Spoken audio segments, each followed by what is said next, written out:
Being involved in jazz has helped me in many ways in life, period. I became more receptive to ideas that were not popular. I had no idea that flute playing would become therapeutic for me.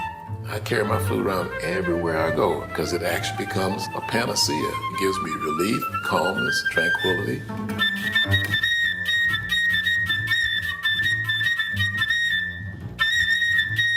There are a number of things that make Hubert unique. Probably the most important is his sound, because it really is something that he owns. What comes out of him is not the flute. What you hear is Hubert. He transforms that sound into a voice, but somehow that sound that he makes immediately captures the listener. It captures me, warms my heart, makes you smile.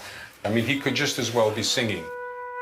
My mother played piano for the local Baptist church choir, and my dad thought he could sing. So we had a lot of music in the family. He's very generous, but he can also be a pain in the you-know-what, but in a good way.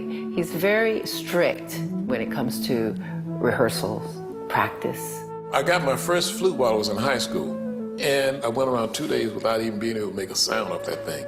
But once I started, that boy became like an instant marriage. I really think one of the most important things to understand about Hubert is how well-grounded he was in different kinds of music as growing up, in blues and in R&B and in jazz and in gospel and in church music. I met Hubert at Juilliard School, but not in regular classes. We met in jam session rooms, like after hours. We'd find these empty rooms, and we began to play together then. And instant friendship, instant musical rapport. It was wonderful. I subbed at the Met in New York, and then I played with the New York Philharmonic. I began to appreciate something that I took for granted. That is the ability to improvise. Because you can't really write jazz, but you use some themes and then allow the musicians to make it their own. He's able to combine classical phrasing, almost operatic. It's just singular and beautiful and haunting almost.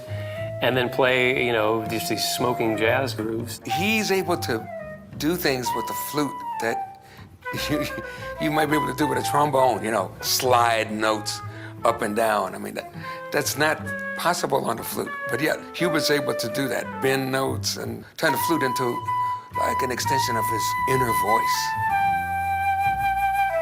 When we recorded The Rite of Spring, as a result of that, I started exploring other pieces of music that could be used as a background for jazz improvisation. So that's how Romeo and Juliet came about.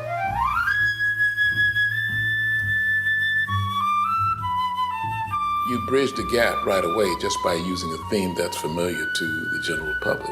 Everything he touched had such a beautiful sound. It's classical music, sort of classical jazz, whatever you want to call it. Musicians should open their ears to a variety of music. Certainly it's helped me. I mean, to be involved in classical music, gospel music, Latin music, and when you learn to use it by erasing those boundaries, it can only enhance your life.